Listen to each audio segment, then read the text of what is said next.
Hello दोस्तों, नमस्कार। आपका स्वागत है हमारे यूट्यूब चैनल अपना अड्डा 57 पे। दोस्तों, आज हम आपके लिए लाए हैं यूपी लेखपाल के इतिहास का पार्ट 3, जिसमें हमने 400 प्लस क्वेश्चनों को रखा है और जिनमें हमने पार्ट 2 में 150 प्लस क्वेश्चनों को कवर कर लिया है। तो आइए स्टार्ट करते हैं उसके आगे से। हमारा क्वेश्चन है, प्रसिद्ध विट्ठल स्वामी का मंदिर तथा हजारा का मंदिर का निर्माण किसने करवाया था? तो दोस्तों, ये करवाया था कृष्णदेव राय ने। अगला क्वेश्चन है, ख्वाजा मोइनुद्दीन चिश्ती की दरगाह कहाँ पे स्थित है? तो दोस्तों, उनकी दरगाह स्थित है अजमेर में। अगला क्वेश्चन है, सुहरावर्दी सिलसिला का मुख्य केंद्र कहाँ पे है? तो दोस्तों, सुहरावर्दी सिलसिला का मुख्य केंद्र है पंजाब में। अगला क्वेश्चन है, सूफी संतों के शिष्यों को क्या कहा जाता था? तो दोस्तों, जो सूफी संतों के शिष्य थे उन्हें कहा जाता था मुरीद। अगला क्वेश्चन है, विशिष्टाद्वैत मत के प्रवर्तक हैं? तो दोस्तों, विशिष्टाद्वैत मत के प्रवर्तक हैं रामानुजाचार्य। अगला क्वेश्चन है, अद्वैतवाद मत का प्रवर्तन किसने किया था?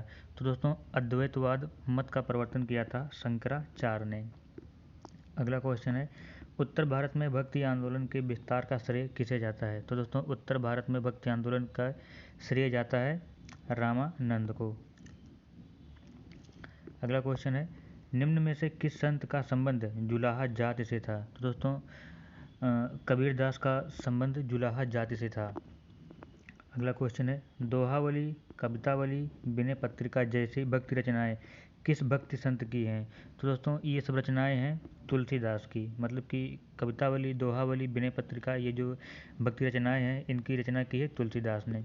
अगला क्वेश्चन है, महात्मा गांधी के प्रिय भजन वैष्णव जनते तेने कहिए, जनते तेने कही के रचयिता कौन है? तो दोस्तों, इसके रचयिता हैं नरसिंह मेहता। अगला क्वेश्चन है, साखी एवं शब्द रचनाएं किस संत की हैं? तो दोस्तों, ये रचनाएं हैं कबीरदास की। अगला क्वेश्चन है, पानीपत का प्रथम युद्ध 1526 ईस्वी में किनके मध्य लड़ा गया था? तो दोस्तों, ये लड़ा गया था बाबर और इब्राहिम लोदी के बीच। अगला क्वेश्चन है, भारत में मुगल वंश का संस्थापक कौन था? तो दोस्तों, भारत में मुगल वंश का संस्थापक था बाबर। अगला क्वेश्चन है, किस शासक की मृत्यु पुस्तकालय की सीढ़ियों से गिरने के कारण हुई थी? तो दोस्तों, वो हुई थी हुमायूं की। अगला क्वेश्चन है, शेर शाह का प्रारंभिक नाम क्या था? तो दोस्तों, शेर शाह का प्रारंभिक नाम था फरीद खां। अगला क्वेश्चन है, दिल्ली स्थित पुराना किला का निर्माण किसने करवाया था? तो दोस्तों, जो दिल्ली में पुराना किला है उसका निर्माण करवाया था शेर शाह ने।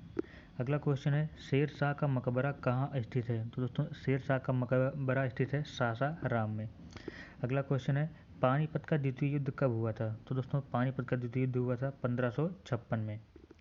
अगला क्वेश्चन है, प्रसिद्ध हल्दी घाटी का युद्ध 1576 ईस्वी में किनके मध्य लड़ा गया था? तो दोस्तों, ये लड़ा गया था अकबर और राणा प्रताप के बीच। अगला क्वेश्चन है, अकबरनामा के रचनाकार थे? तो दोस्तों, अकबरनामा के रचनाकार थे अबुल फजल।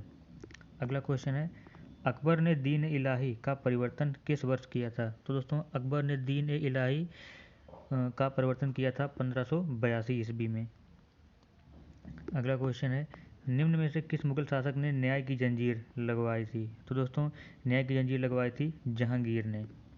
अगला क्वेश्चन है, नूरजहां का वास्तविक नाम क्या था? तो दोस्तों, नूरजहां का वास्तविक नाम था मेहरुन्निसा। अगला क्वेश्चन है, किस मुगल शासक के शासनकाल में चित्रकला का सर्वाधिक विकास हुआ था? तो दोस्तों, जहांगीर के काल में चित्रकला का सर्वाधिक विकास हुआ था।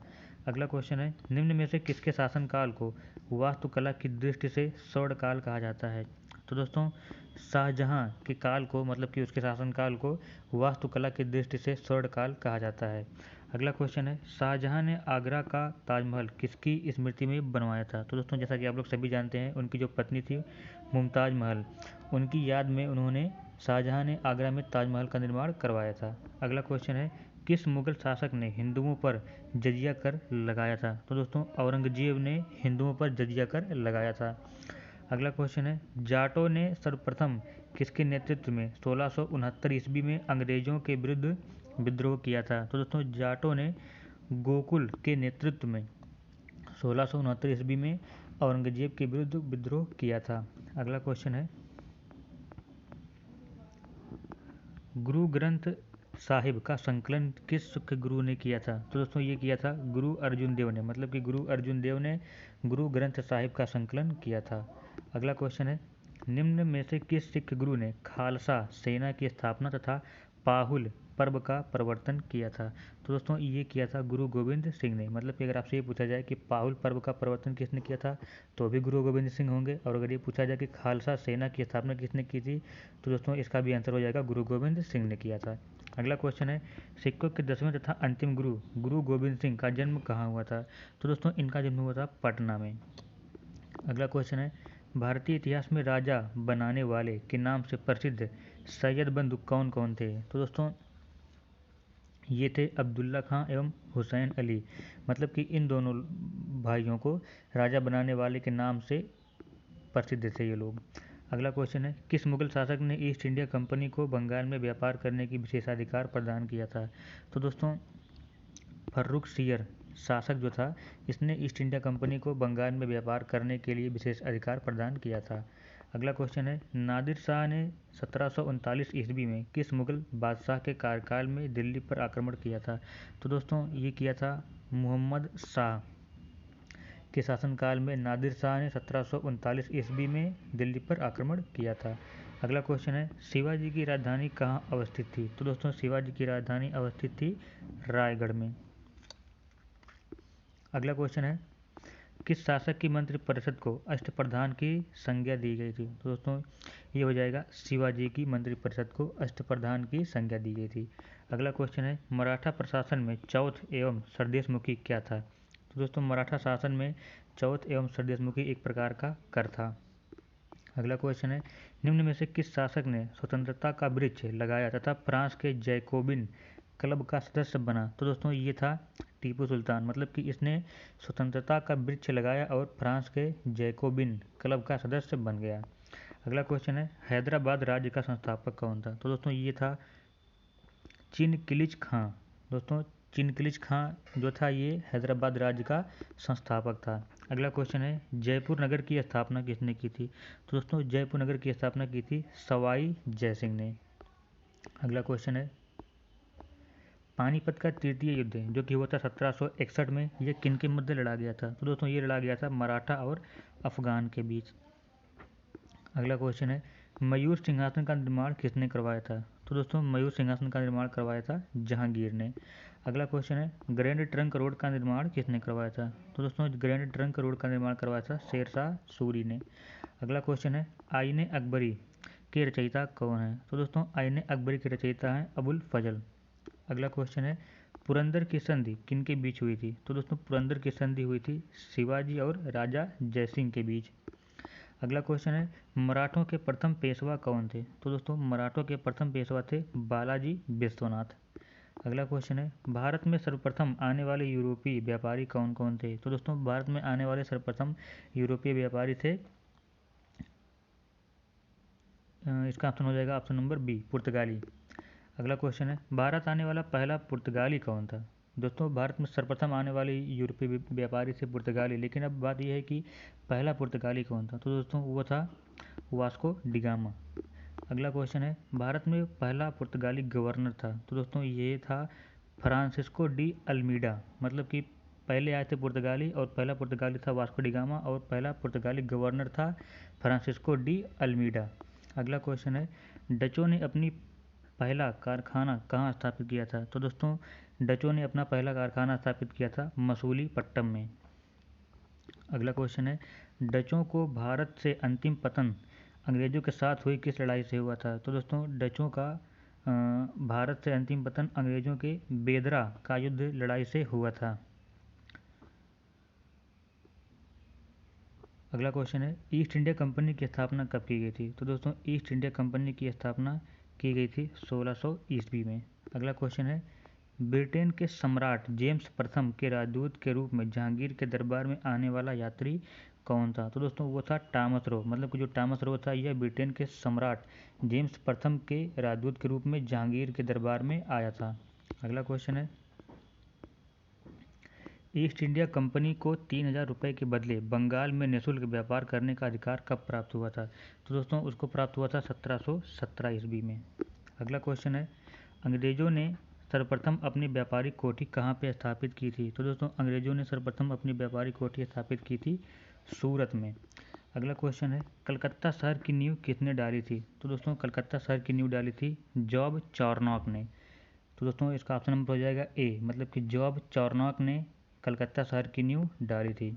अगला क्वेश्चन है, भारत में फ्रांसीसियों ने अपनी पहली फैक्ट्री कहाँ पर स्थापित की थी? तो दोस्तों भारत में फ्रांसीसियों ने अपनी पहली फैक्ट्री स्थापित की थी सूरत में। अगला क्वेश्चन है, यूरोपीय व्यापारियों की प्रारंभ में किसके व्यापार में अधिक रुचि थी? तो दोस्तों जो यूरोपीय व्यापारी थे उनकी प्रारंभ में मसालों में अधिक रुचि थी। अगला क्वेश्चन है, यूरोपीय व्यापारियों के भारत आगमन का सही क्रम कौन सा है? तो दोस्तों इसका सही क्रम हो जाएगा आपका ऑप्शन नंबर डी, मतलब कि पहले पुर्तगाली आए थे, फिर ब्रिटिश, फिर डच, फिर फ्रेंच, फिर डेन आए थे। अगला क्वेश्चन है, वह पुर्तगाली कौन था जिसने गोवा पर अधिकार किया था? तो दोस्तों उस पुर्तगाली का नाम है अल्फांसो डी अल्बुकर्क, मतलब कि अल्फांसो डी अल्बुकर्क ने गोवा पर अधिकार किया था और वह एक पुर्तगाली था।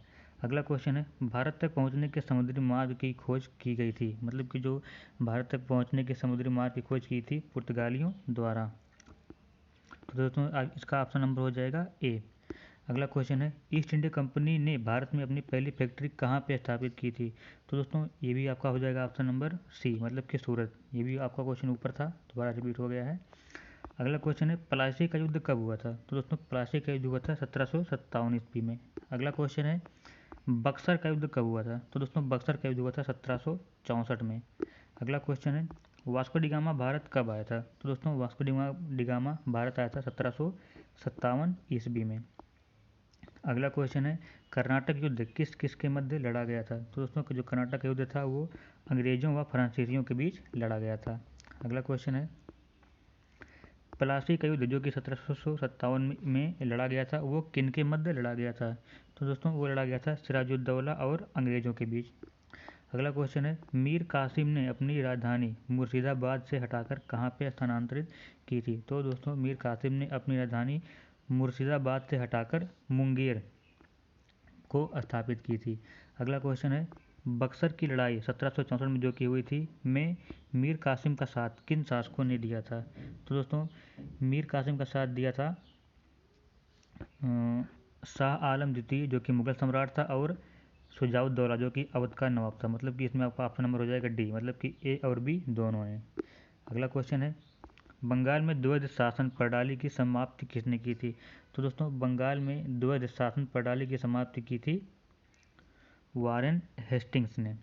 अगला क्वेश्चन है, बंगाल में अस्थाई बंदोबस्त किसने लागू किया था? तो दोस्तों बंगाल में अस्थाई बंदोबस्त लागू किया था लॉर्ड कॉर्नवालिस ने। अगला क्वेश्चन है, बंगाल का प्रथम गवर्नर जनरल कौन था? तो दोस्तों बंगाल का प्रथम गवर्नर जनरल था वारेन हेस्टिंग्स। अगला क्वेश्चन है, भारत का पहला गवर्नर जनरल कौन था? तो दोस्तों भारत का पहला गवर्नर जनरल था लॉर्ड विलियम बेंटिक। अगला क्वेश्चन है, सहायक संधि पर हस्ताक्षर करने वाला पहला शासक कौन सा था? तो दोस्तों सहायक संधि पर हस्ताक्षर करने वाला पहला शासक था हैदराबाद का निजाम। अगला क्वेश्चन है, निम्नलिखित में से किस युद्ध में फ्रांसीसियों की निर्णायक हार हुई तथा अंग्रेजों की सर्वोच्चता स्थापित हुई? तो दोस्तों उस युद्ध का नाम है वांडीवास, मतलब कि वांडीवास के युद्ध में फ्रांसीसियों की निर्णायक हार हुई और अंग्रेजों की जीत हुई या फिर उनकी सर्वोच्चता स्थापित हुई। अगला क्वेश्चन है, सती प्रथा का अंत तथा ठगी प्रथा को समाप्त करने का श्रेय किसे जाता है? तो दोस्तों ये जाता है लॉर्ड विलियम बेंटिक को, मतलब कि लॉर्ड विलियम बेंटिक के द्वारा सती प्रथा का अंत किया गया और ठगी प्रथा को भी समाप्त किया गया।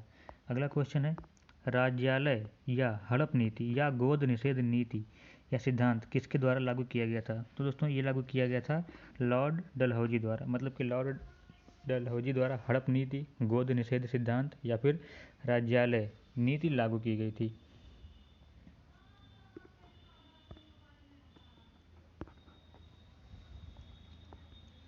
अगला क्वेश्चन है, हड़प नीति या राज्यालय सिद्धांत के द्वारा सर्वप्रथम किस राज्य को ब्रिटिश साम्राज्य में मिलाया गया था? तो दोस्तों वो मिलाया गया था सतारा राज्य को सर्वप्रथम हड़प नीति के द्वारा ब्रिटिश साम्राज्य में मिलाया गया था। अगला क्वेश्चन है, भारत में आधुनिक शिक्षा प्रणाली की नींव किसने रखी थी, मतलब किससे पड़ी थी? तो दोस्तों भारत में आधुनिक शिक्षा की प्रणाली की नींव जो पड़ी थी वो पड़ी थी 1835 के मैकाले मैन्यूट से। अगला क्वेश्चन है, सिंध विजय का श्रेय किसे दिया जाता है? तो दोस्तों जो सिंध विजय का श्रेय है वो दिया जाता है चार्ल्स नेपियर को, मतलब कि चार्ल्स नेपियर को सिंध विजय का श्रेय दिया जाता है। अगला क्वेश्चन है, भारत में समाचार पत्रों पर से प्रतिबंध हटाने का श्रेय किसे है? तो दोस्तों भारत में समाचार पत्रों पर से जो प्रतिबंध हटाने का श्रेय है वो है चार्ल्स मेटकाफ को। अगला क्वेश्चन है, निम्नलिखित में से किस अधिनियम के द्वारा ईस्ट इंडिया कंपनी का भारत के साथ व्यापारिक एकाधिकार समाप्त कर दिया गया? तो दोस्तों 1813 ईस्वी के चार्टर अधिनियम के द्वारा ईस्ट इंडिया कंपनी का भारत के साथ व्यापारिक एकाधिकार समाप्त कर दिया गया। अगला क्वेश्चन है, भारत में पहली रेल किस वर्ष चलाई गई? तो दोस्तों भारत में पहली रेल चलाई गई 1853 में। अगला क्वेश्चन है, भारतीय शिक्षा का मैग्ना कार्टा किसे कहा जाता है? तो दोस्तों भारतीय शिक्षा का मैग्ना कार्टा कहा जाता है वुड डिस्पैच को। अगला क्वेश्चन है, किस अधिनियम के द्वारा बंगाल के गवर्नर जनरल को भारत का गवर्नर जनरल बना दिया गया? तो दोस्तों ये बना दिया गया 1833 के चार्टर अधिनियम के द्वारा बंगाल के गवर्नर जनरल को भारत का गवर्नर जनरल बना दिया गया। अगला क्वेश्चन है, मराठों की अंतिम पराजय के बाद पेशवा बाजीराव द्वितीय को पेंशन भोगी बनाकर कहाँ पे भेज दिया गया था? तो दोस्तों मराठों की अंतिम पराजय के बाद पेशवा बाजीराव द्वितीय को पेंशन भोगी बनाकर बिठूर भेज दिया गया था। अगला क्वेश्चन है, दिल्ली दरबार वर्नाक्यूलर प्रेस अधिनियम भारतीय शास्त्र अधिनियम जैसी घटनाओं का संबंध किस वायसराय से है? तो दोस्तों लॉर्ड लिटन के समय में मतलब दिल्ली दरबार वर्नाक्यूलर प्रेस अधिनियम और भारतीय शस्त्र जैसी अधिनियम घटनाओं हुई थी। अगला क्वेश्चन है, किस वायसराय को भारत में स्थानीय स्वशासन की स्थापना का श्रेय जाता है? तो दोस्तों वो जाता है लॉर्ड रिपन को, मतलब कि लॉर्ड रिपन का श्रेय जो है यह स्थानीय स्वशासन के बारे में जाता है। तो दोस्तों ये रहा आपके लिए, हमने 240 प्लस क्वेश्चन पूरा कर लिए हैं। ये था इतिहास का पार्ट 3 यूपी लेखपाल का। तो मिलते हैं आपसे अपने अगले वीडियो में। अगर आपको ये वीडियो अच्छी लगी हो तो कृपया लाइक करें, कमेंट करें, शेयर करें और हमारे यूट्यूब चैनल को ज़्यादा से ज़्यादा सब्सक्राइब करें। मिलते हैं आपसे अपने अगले वीडियो में, तब तक के लिए धन्यवाद।